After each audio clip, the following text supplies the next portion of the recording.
During this session, we're going to start mobilizing that lower back, stretching it, rotating it, finding more opening, and reintroducing the curve, the lumbar natural curve back in the spine, because we often find ourselves sitting down on a chair, slouching, compressing that spine, not allowing it to breathe and lengthen, and the muscle to be long and supportive.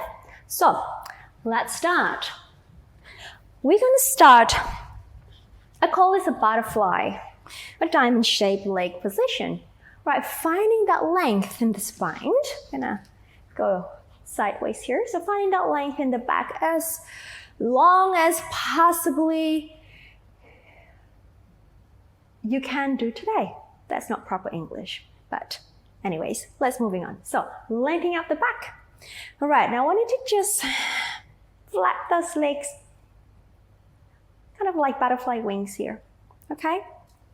So just allowing the hip to open, allow the blood to pump back into the hips, okay? Just flap it around, okay? And just breathing, allow the gravity to help you to open the hips,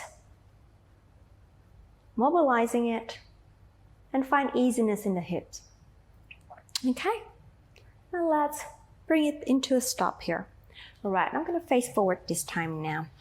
All right, let's get your spine moving. We're gonna reach over to the side, and then back, and then some lateral flexion. We open that space in the rib cage.